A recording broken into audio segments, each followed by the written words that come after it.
예루살렘에서 시작된 기독교의 복음이 전 세계에 전파되는 일에 있어서 1등 공신인 그런 위대한 선우이자 선교사였습니다. 그런데 바울의 교회론과 선교사에게 결정적으로 영향을 미친 사람이 있었는데 그는 바로 스데반 집사입니다. 스데반은 하나님께서 인간의 손으로 만든 성전에 계시지 않는다 이렇게 선언했습니다. 하나님은 온 우주에 충만하신 분이라고 했습니다. 스데반 집사의 이런 주장은 유대인들에게 너무나도 충격적인 말이었습니다. 상헤드린 공회는 스데반에게 두 가지 죄목을 씌워서 사형을 선고했습니다. 그 두 가지 제목이 무엇입니까? 사도행전 6장 13절에 이렇게 말씀하고 있습니다. 거짓 증인들을 세우니 이르되 이 사람이 이 거룩한 법과 율법을 거슬러 말하기를 아직 아니하는도다.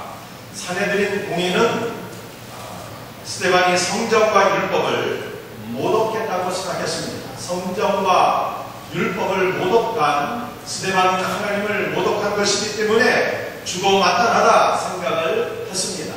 지난주에는 우리가 스데반 집사의 첫 번째 제목인 이 성전을 모독한 사건에 대해서 말씀을 드렸습니다. 그래서 오늘은 우리 스데반 집사의 두 번째 제, 그가 율법을 모독했다라고 하는 이 율법에 관한 말씀을 생각하면서 은혜를 나누기를 원합니다. 이 상헤드린 공의에서 말하는 것처럼 스데반 집사가 정말 하나님의 율법을 모독했을까요? 오히려 사도행전 7장 53절 말씀을 보면 스데반 집사는 율법학자들이 하나님의 율법을 지키지 않았다 이런 말을 했습니다. 여러분들 사도행전 7장 53절을 같이 한번 읽어봅시다. 시작. 너희는 천사가 전한 율법을 바꿔도 지키지 아니하였도다. 하나님께서 천사의 손을 통해서 모세에게 전해준 율법의 말씀을 지키지 않은 것은 내가 아니라 당신들이요. 이렇게 스데반이 얘기했다는 거예요. 누구의 말이 맞을까요? 스데반이 하나님의 율법을 모독한 것입니까? 아니면 율법학자들이 하나님의 율법을 지키지 않은 것일까요? 누구의 말이 맞는 것입니까? 우리가 이것을 알기 전에 먼저 율법은 어떤 것인가, 율법이 무엇일까 하는 것을 알아야 되겠습니다. 우리 기독교는 신구약 성경 66권을 살아계신 하나님의 말씀으로 인정합니다. 여러분도 그렇게 인정하십니까? 그러나 유대교는요, 신약 성경을 하나님의 말씀으로 받아들이지는 않습니다. 그래서 그들이 지금까지 예수님을 믿지 않고 있습니다. 유대인들은 오직 구약 성경만을 하나님의 말씀으로 인정하는데 그들이 믿는 이 구약 성경을 가리켜서 타나크라고 합니다. 그런데 구약 성경 즉 타나크는요 여러 부분으로 되어 있어요. 모세오경, 역사서, 시가서, 선지서 등으로 이루어져 있습니다. 이 가운데 모세오경은 주전 1500년대에 모세가 하나님의 말씀을 받아서 기록한 5권의 책을 의미합니다. 이 5권의 책이 무엇일까요? 창세기, 출애굽기, 레위기, 민수기, 신명기. 이 5권의 책을 가리켜서 모세오경이라고 하는데 이것을 다른 말로 해서 율법이라고 하는 것입니다. 그런데 유대인들은요, 이 율법을 바이블이라고 생각하고 있습니다. 성경 중에도 성경이라는 것입니다. 여러분, 우리는요, 신구약 모든 말씀이 성령의 감동을 받아 기록되는 하나님의 말씀으로 공동한 권위를 갖는다 이렇게 생각하고 있잖아요. 그런가 유대인들은 그렇지 않아요. 신약 성경은 이건 아예 하나님 말씀이 아닌 것으로 제껴놓고 구약 성경을 그들이 믿는데 구약 성경 가운데서도 모세가 기록한 처음 5권의 책, 율법을 하나님의 말씀 가운데서도 가장 권위가 있는 하나님의 말씀이다. 성경 가운데서도 진짜 성경이다. 이렇게 생각을 한다는 많은 크리스찬들이 율법을 생각할 때 율법은 복음과 반대되는 것으로 생각합니다. 그러나 율법은요, 복음과 반대가 되는 것이 아닙니다. 율법이 가리키는 것은요, 궁극적으로 예수 그리스도입니다. 그래서 바울은 갈라디아서 3장 24절에서 율법은 우리를 그리스도께로 인도하는 역할을 한다, 이렇게 말씀했습니다. 또한 율법은 하나님을 믿고 섬기는 참된 신자의 삶이 무엇인가를 우리들에게 교훈해주고 있는 말씀입니다. 율법을 보존해온 사람들을 가리켜서 서기관 또는 율법학자라고 합니다. 율법학자는 율법을 필사하는 사람으로서 평생 동안 율법을 연구하고 가르치는 선생님들입니다. 율법학자가 되려면요, 20세의 율법에 입문해서 20년 이상을 전문적으로 공부해야 되니 40세의 율법학자, 서기관으로 인정을 받게 됩니다. 이 서기관들이요, 유대인들에게 율법을 가르치는 장소가 회당입니다. 우리가 지난주에는 성전을 살펴봤잖아요. 성전은 유대인들이 죄를 사함하기 위해서 하나님께 제사를 드리는 곳인데 딱 한 군데밖에 없습니다. 예루살렘에 위치해 있는 것이죠. 그러나 회당은요, 하나님께 제사를 드리는 장소가 아니라 율법, 이 토라의 말씀을 배우는 장소인데 이것은 각 마을마다 있는 거예요. 각 마을마다. 우리 방송실 그 첫 번째 그림을 한번 보여주세요. 여러분들이 약간 흘려서 잘 보이실지 모르겠는데, 요 첫 번째 사진은요, 제가 그 가버나움 인근 고라신에 갔을 때, 고라신 그 마을에 위치한 회당에 올라가는 이 사진을 찍어온 거예요. 사진 두 개를 제가 보여드릴게요. 첫 번째 사진입니다. 이 성당으로 올라가는 사진인데, 성당이 아니라 회당으로 올라가는 이 계단인데 말씀이죠. 이 계단에 폭들이 각기 다른 것을 볼 수 있습니다. 여기서부터 여기까지 세 개의 계단은 폭이 굉장히 좁죠. 그런데 이 네 번째 계단은요, 폭이 굉장히 넓습니다. 그리고 다섯 번째, 여섯 번째는 좁고요. 마지막 위에 계단은요, 사이즈가 넓습니다. 이 계단의 폭이 다른 것은, 회당으로 올라가는 계단의 폭이 다른 것은 무슨 이유일까요? 이 건축자들이 계단을 쌓을 때 혹시 실수해서 이렇게 된 것일까요? 여러분들이 이 계단이 회당으로 올라가는 계단의 폭이 각기 다른 것은요, 뜻이 있는 것입니다. 회당으로 올라갈 때 뛰어다니지 말라는 거예요. 그 뛰어다니지 못하도록 하기 위해서 계단이 폭이 각기 다른 것을 보게 됩니다. 여러분들 주로 우리가 사람이 계단에 올라갈 때 뛸 때는요, 언제 뛰게 될까요? 회당에 일찍 갈 때 뛰어갈까요? 아니면 회당 모임 시간에 늦게 될 때 뛰어갈까요? 늦을 때 헐레벌 동안 뛰어 올라가지 않겠어요? 그래서 계단의 폭이 사이즈가 다른 것은요, 회당에 갈 때 율법의 말씀을 배우러 회당 갈 때 늦게 오지 말라는 뜻입니다. 시간 지켜오라는 뜻이에요. 여러분들 하나님 앞에 예배 드리러 올 때에 늦게 오지 마시고, 늦게 오다가 헐레벌떡 뛰지 마시고 일찍 오셔서 예배 잘 준비하시길 바랍니다. 예배 시간에 일찍 오는 것은요, 늦게 오는 것도 참 안 오는 것보다 훨씬 나은 일이지만, 예배 시간에 일찍 오시는 것은요, 하나님을 존중히 여기는 신자의 태도인 것을 믿으시길 바랍니다. 두 번째 회당 그림 한번 보여주세요. 여러분들 두 번째, 여기 의자가, 회당 뒤편에 의자가 하나 있는데요, 이 의자는 여러분들이 한번 집에 가서 마태복음 23장을 읽어보시기 바랍니다. 23장을 읽어보게 되면 우리 예수님께서 회당에 들어가셔서 이 모세의 의자라고 하는데, 이 의자가 모세의 의자를 보시면서 서기관들과 바리새인들은 이 모세의 의자, 다시 말해서 회당의 높은 곳에 앉아있기를 기뻐하는 자들이다, 이런 말씀을 하셨습니다. 여러분들 이 모세의 의자는요, 대부분의 회당에 다 있었는데 이 모세가 앉았던 의자가 아니라 그 마을의 최고 율법의 권위를 갖고 있는 서기관, 최고 권위가 있는 서기관이 이 모세의 율법에, 모세의 의자에 앉아서 율법을 가르친다 해서, 모세 오경의 말씀을 가르친다 해서 이게 모세의 의자가 된 것입니다. 그런데 이 유대인들은요, 아주 어렸을 때부터 이 회당에 올라가서 서기관들에게 율법의 말씀을 교육받게 됩니다. 그리고 이러한 유대인들 가운데 아주 자질 있는 사람들이 20세에 율법학자의 길로 들어가게 되는 거예요. 20년 이상 공부를 해서 40세에 전문적인 학자로 서기관이 되는 것입니다. 그리고 이러한 서기관들 가운데 뽑고 또 뽑아서 사내들인 공회를 형성하게 되는 거예요. 그래서 사내들인 공회는요, 유대의 최고 의결 기관이면서도 율법의 가장 정통한 학자들이 모인 모임이 사내들인 공회인 것입니다. 반면에 여러분들, 이 스데반은 어떤 사람입니까? 스데반은요, 외국에서 태어난 유대인이었습니다. 율법을 전문적으로 공부한 학자가 아닙니다. 그런 베드로처럼 예수님께 훈련을 받은 사도도 아닙니다.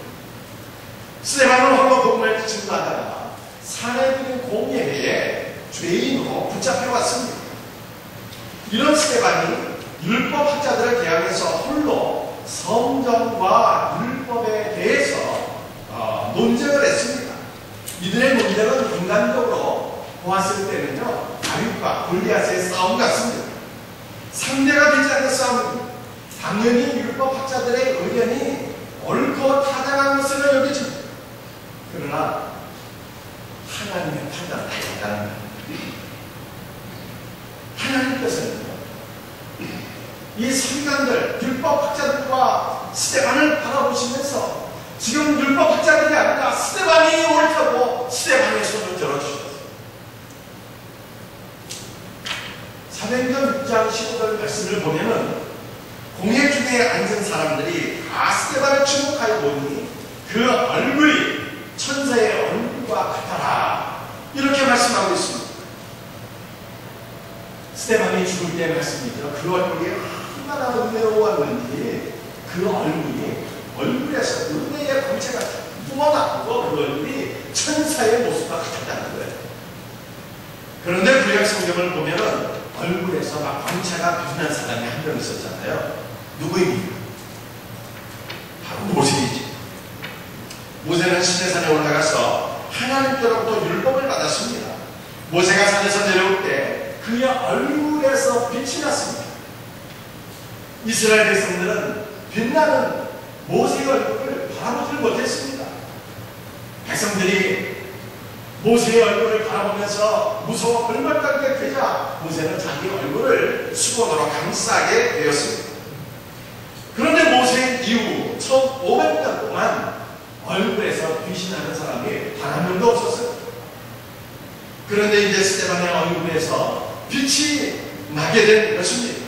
스데반의 얼굴에서 빛이 난 것은요, 하나님께서 스데반의 말이 옳다고 인정해 주신 사건이었습니다. 여러분들, 하나님께서 스데반의 말이 옳다고 인정해 주신 두 번째 사건이 나오게 되는데요, 스데반이 죽을 때 어떤 일이 일어났을까요? 스데반의 영안이 활짝 열게 되었습니다. 그가 영안이 열려서 하늘을 바라보게 되니까 우리 예수님께서 하늘 보좌 우편에 서 계신 것을 바라보게 되었어요. 예수님께서 보좌 우편에 앉아 계신 것이 아니라 서 계셨다고 하는 표현은요, 아주 특이한 표현인 것입니다. 제가 이전에 이 말씀을 설명해 드린 일이 있었는데 여러분들 기억나십니까? 무슨 뜻이었어요?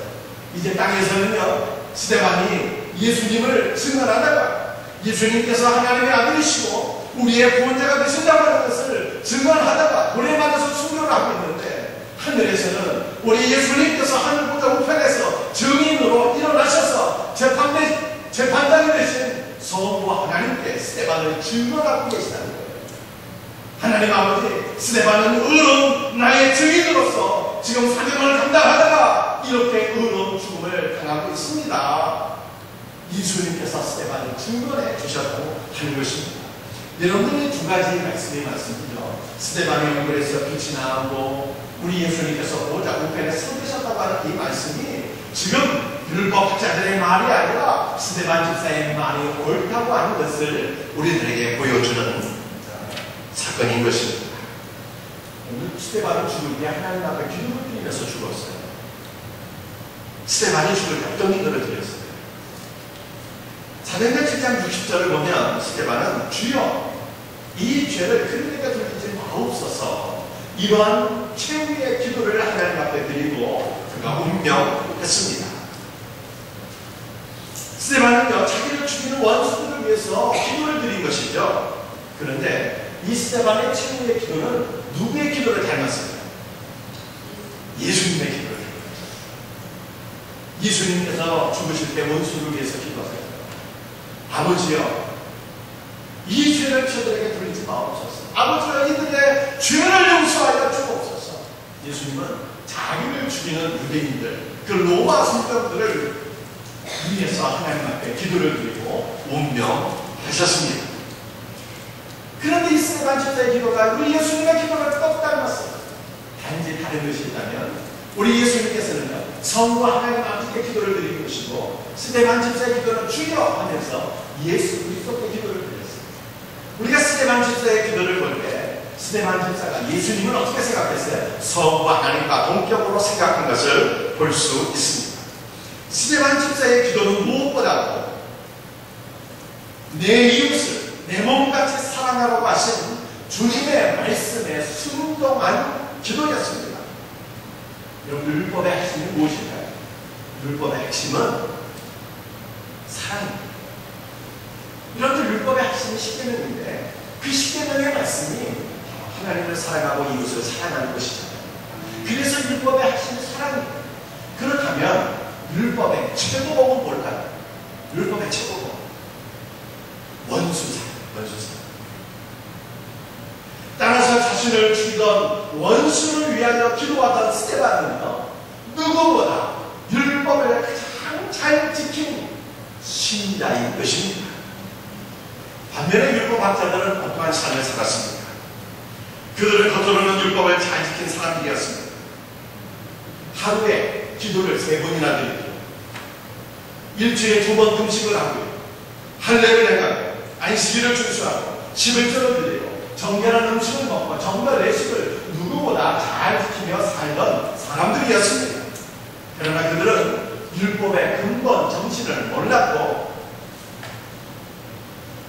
율법을 바르게 지키지 않았던 사람들입니다. 왜 그 율법학자, 그 율법의 전문가라고 자처하던 사람들이요, 왜 하나님의 말씀 율법을 지키지 않으면서 살았을까요? 사도행전 7장 52절을 보게 되면요, 스데반이 이런 말을 합니다. 너희 조상들이 선지자들 중에 누구를 박해하지 아니하였느냐? 의인이 오시리라 예고한 자들을 그들이 죽였고, 이제 너희는 그 의인을 잡아준 자요 살인한 자가 되나니. 이게 무슨 말씀이에요? 스데반이 지금 율법 학사들에게 이런 말씀을 하는 거예요. 너희의 조상들은 의인이 오시리라, 메시아가 오시리라 예언한 선지자들을 잡아 죽였고, 너희는 이제 그 의인, 메시아, 예수 그리스도를 잡아 죽인 살인자들이다. 이런 말을 하십니다. 뿐만 아니라 가장 탁월한 율법학자들인 이 사내들의 공예는요, 사도들과 스데반을 시기하고 미워하며 죽였습니다. 그런데 스데반을 죽이는 일에 있어서 가장 결정적인 역할을 한 사람이 바로 사울이에요. 사울이 누군지 알고 계시죠? 그 위대한 사도바.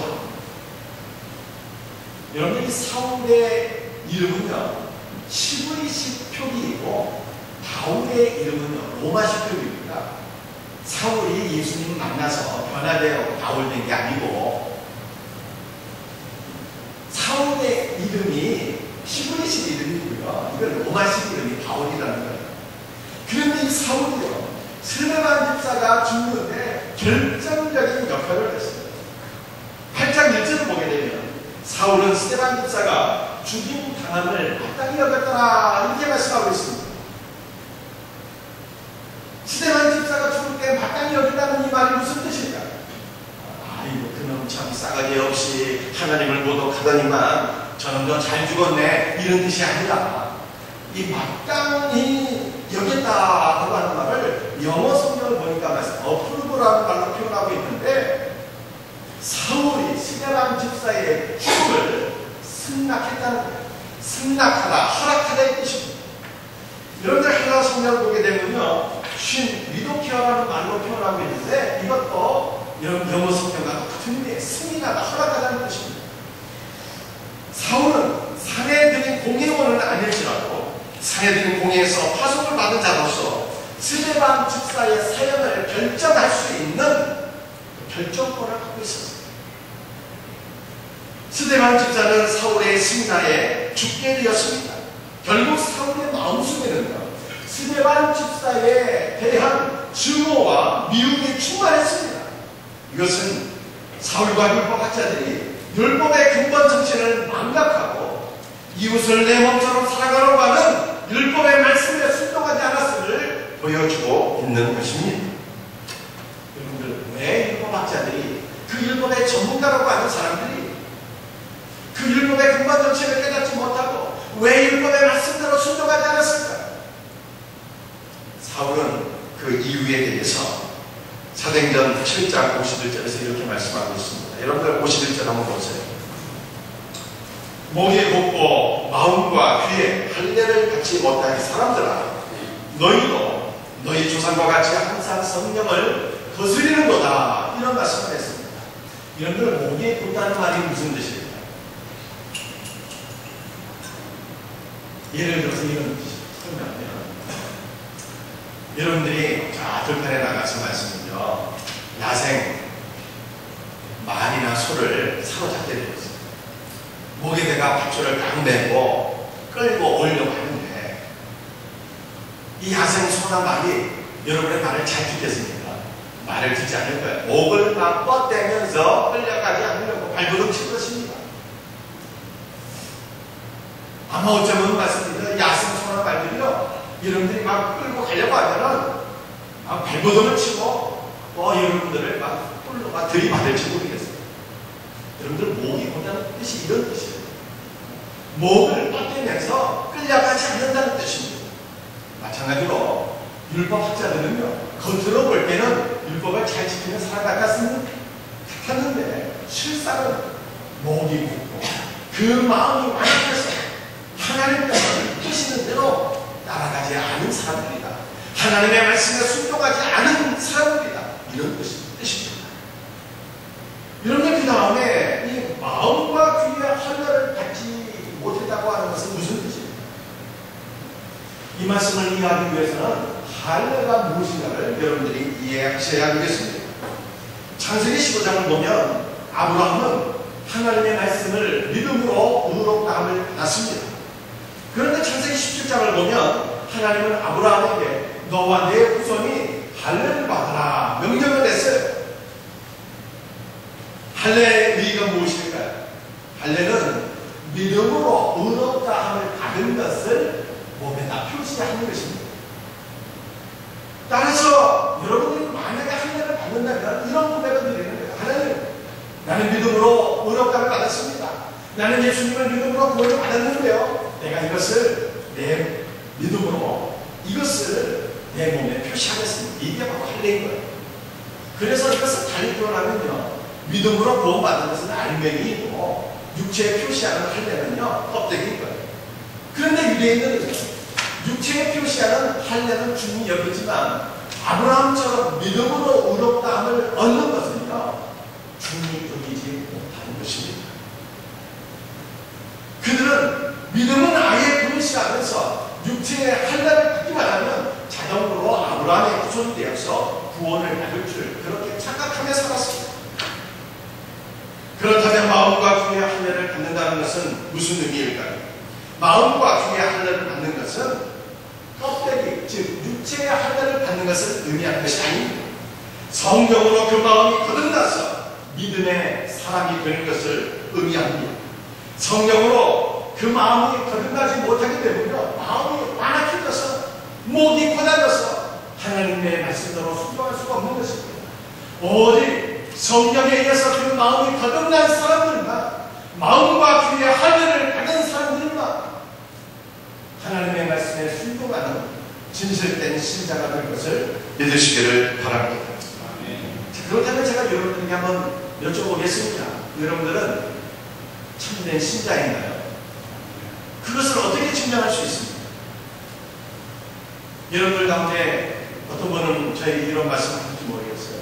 목사님, 저는요, 매주일 주일 성수하고요, 하나님 앞에 11조 온전히 드리고 있습니다.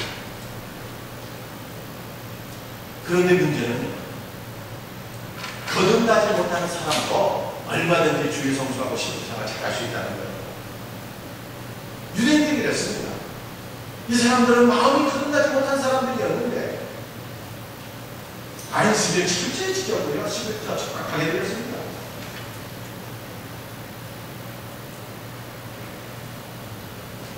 여러분들 주일 성수하고 10조 드리는 것이 나쁘다는 것이 아니에요.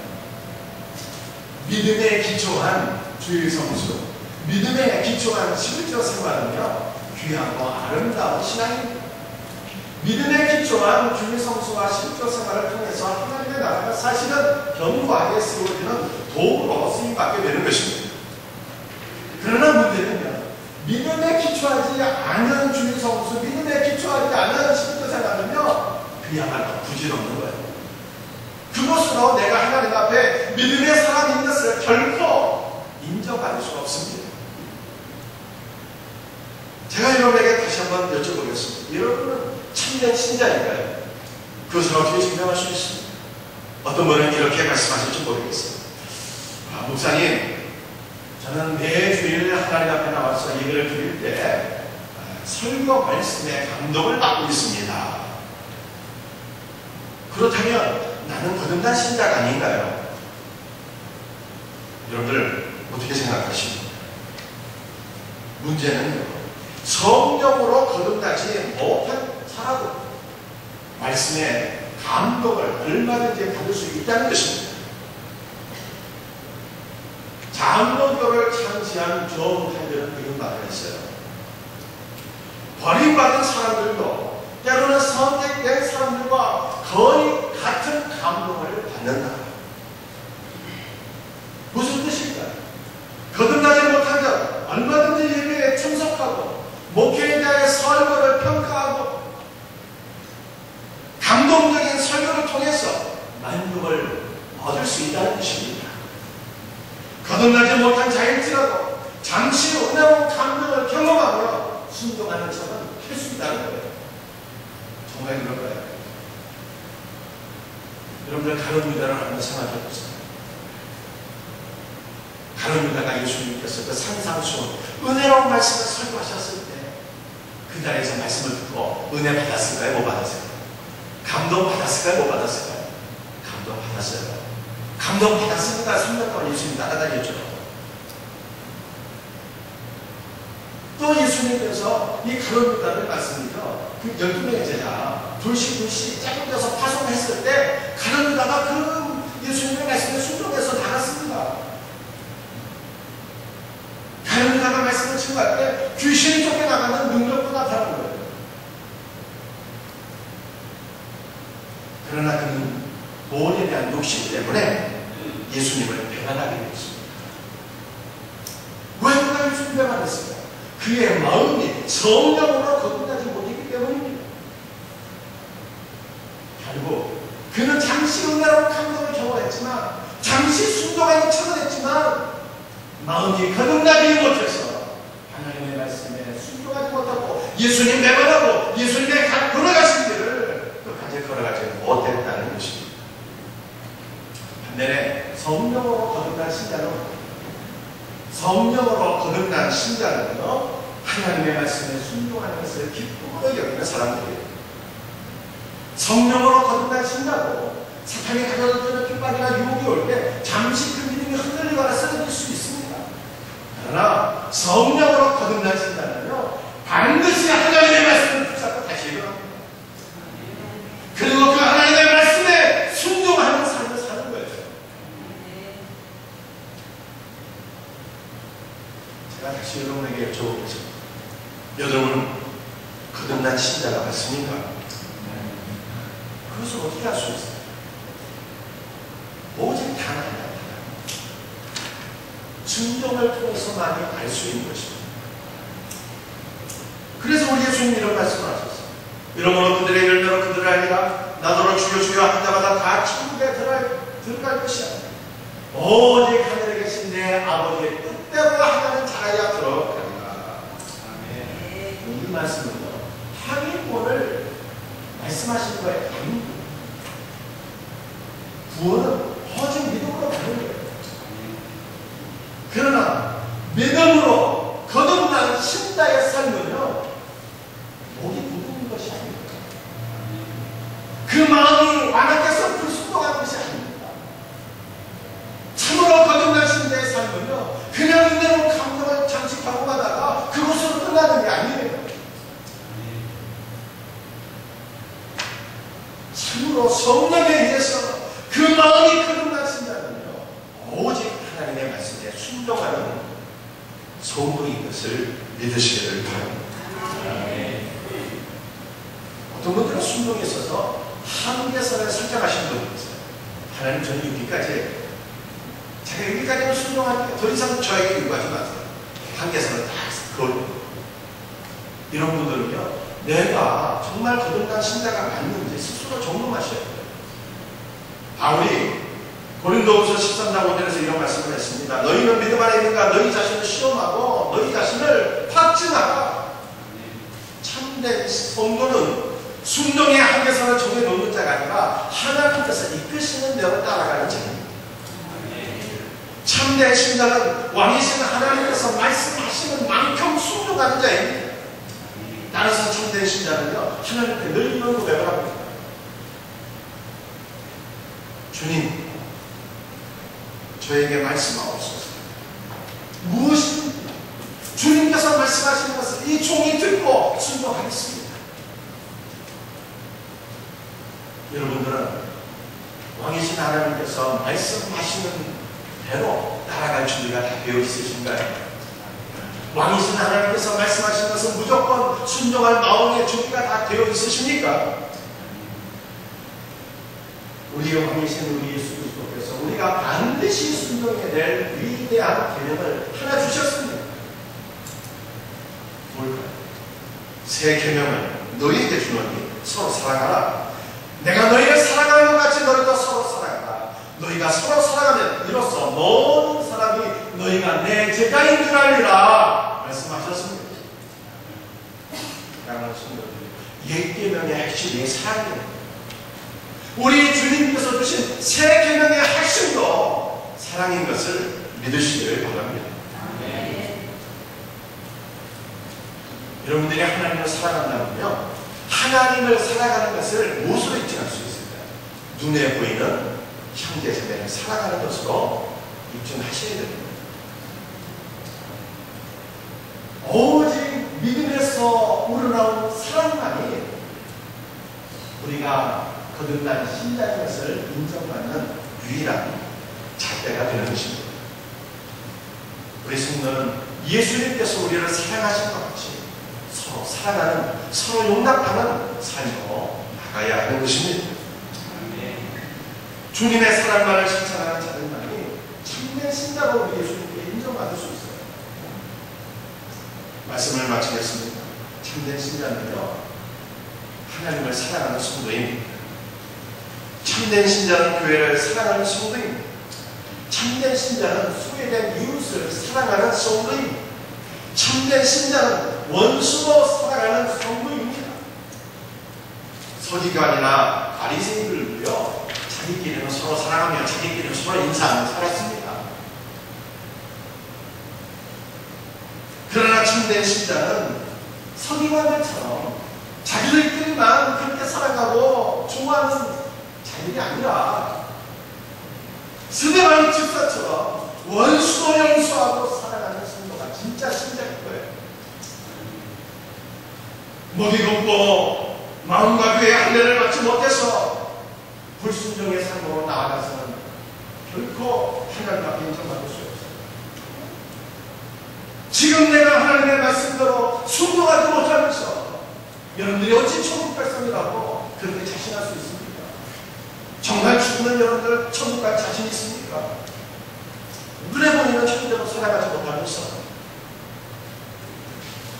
우리 성도는 마음과 주의 할례를 받아서 우리 예수님께서 말씀하시는 대로 순종해 원수 따지라도 사랑하고 용서하고 하나 되는 삶을 살 때 우리가 예수님께 참된 신자로 인정받게 될 것입니다. 이와 같은 은혜가 저와 여러분들 모두에게 있기를 주님의 이름으로 축원드립니다. 다 같이 자리에서 일어나셔서 찬송을 하시겠습니다. 찬송가 282장입니다.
이제 내가 죽어도 주 위에 주네.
사랑하는 성도들, 우리 사나 죽어나 주님의 것이에요. 우리 하나님께서 우리를 창조하셨고요, 우리 예수님께서 십자가 보혈로서 우리를 구원하시지 않았습니까? 그러므로 우리 예수님만이 우리의 구원자가 되시고 우리의 왕이신 거예요. 참된 신자는 어떤 사람입니까? 단순히 말씀에 감동받고 끝나는 사람은 참된 신자가 아닌 것입니다. 우리 하나님께서 말씀하신 그 말씀에 순종하는 사람들, 그 사람이 참된 신자. 여러분들 율법학자들은요, 율법을 잘 지키는 것 같았지만 성령의 은혜로서 그 마음이 가득하지 못했어요. 율법의 정신을 깨닫지 못했고 그 율법이 말씀하고 있는 사랑을 실천하지 못했어요. 그래서 예수님 죽였고 사도들 죽였고 그 성령 충만한 스데반도 율법학자들이 미워하면서 죽이지 않았습니다. 그러나 스데반은요, 성령 충만한 스데반은 자기를 죽인 원수들까지 용서하면서 그렇게 기도하지 않았습니까? 여러분들, 이 스데반이야말로 참된 신자라고 성경이 말씀하고 있는 거예요. 우리 하나님 앞에 오늘 시간 기도합시다. 하나님, 내가 참된 신자로 하나님 앞에 인정하게 해주세요. 내가 하나님 말씀하시는 대로 그렇게 순종하게 살게 해주세요. 원수도 살아갈 수 있는 거듭난 신자로 인정받게 해주세요. 오늘 주신 말씀 붙잡고 여러분의 삶을 결단내리면서 오늘 시간에 나같이 하나님 앞에 주여 한번 외치며 기도드리겠습니다. 주여,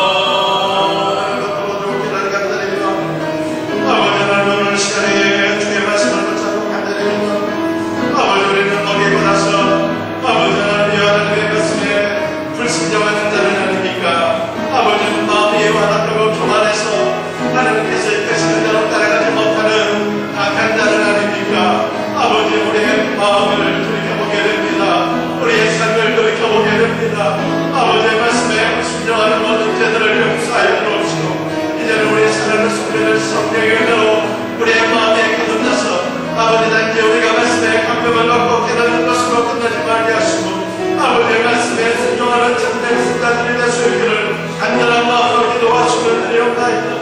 아버지 하나님, 역사하여 주옵소서. 아버지 하나님, 역사하여 주옵기를 간절히 나옵니다. 주여, 성령이 우리의 마음에 허락하고 기만한 모든 것을 깨트려지기를 원합니다. 부셔지기를 원합니다. 녹아지기를 원합니다. 진짜가 보이려 우리의 심장을 아버지 덮어주시고 성령의 은혜로 우리의 마음이 양적하고 부드러워져서 억토와 같이 되게 하여 주옵시고 아버지의 말씀을 만들어 받아들이게 하여 주옵시고 아버지의 말씀이 무엇이든 간에 그 말씀대로 순종하는 자들이 되기를 원합니다. 무엇 순간도 사랑하시고 예수님의 사랑을 못 받게 하시고 무엇 순간이 사랑하는 스데반님의 사랑을 못 받게 하시고 이제는 우리가 아버지 하나님을 사랑하고 교회를 사랑하고 이웃을 사랑하고 아버지 하나님 무엇 순간도 사랑하며 용서하며 품을 수 있는 참된 신자들이 될 수 있도록 우리 하나님이여 역사하여 주시옵소서. 감사를 드리옵고 거룩하신 예수님의 이름 받들어 간절히 기도드리옵나이다. 아멘. 아버지 하나님, 감사합니다. 오늘도 주께서 우리에게 말씀해 주신 것을 우리의 마음판에 새기게 하시고 이 말씀에 깨닫는 것으로 끝나지 말게 하시고 반드시 순종의 삶으로 나아가서 하나님 앞에 참된 신자로 인정받게 부족함이 없도록 은총을 베풀어 주옵소서. 아버지 하나님, 때로는 우리의 목이 곧아서 하나님께서 이끄시는 대로 따라가지 못했던 것을 기억하며 회개합니다. 아버지 하나님, 때로는 우리의 마음이 완악해서 하나님께서 말씀하시는 대로 순종하지 못했던 것을 기억하면서 회개합니다. 우리 하나님 아버지, 우리 사랑하는 성도들의 심령을 주의 볼로 덮어주옵소서. 주의 성령의 은혜로 우리의 심령의 완악한 것들이 깨어지게 하시고 녹아지게 하시고 부드럽게 되어서 이제는 아버지께서 말씀하시는 대로 온전히 순종하는 자리에 나가게 하시되 아버지, 우리 주님께서 주신 그 세계명의 말씀 원수까지도 사랑할 수 있는 자리까지 나아갈 수 있도록 은총을 베풀어 주옵소서. 예수님의 삶이 우리의 삶이 되게 하여 주옵시고 스데반 집사의 삶이 우리의 삶이 되어서 아버지, 우리가 정말로 말씀이 교훈하고 있는 핵심이 예수님 사랑이요 이웃 사랑인 것을 깨달아서 참된 사랑의 삶으로 나갈 수 있도록 주님 저희들을 붙잡아 주옵소서.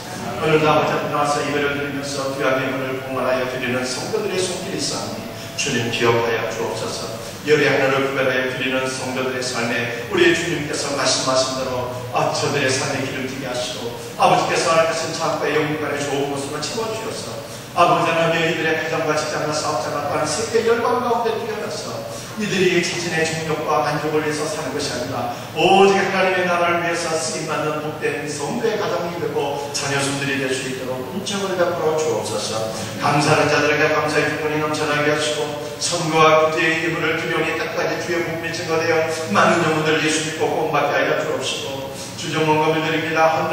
헌당의 예물을 드립니다. 장사를 위해서 월드비전을 위해서 이분을 갖게 드리오니 하나님의 나라를 위해서 아름답게 쓰임받게 하여 주시옵소서. 감사하고 예수님의 이름 받들어 기도드립니다. 아멘.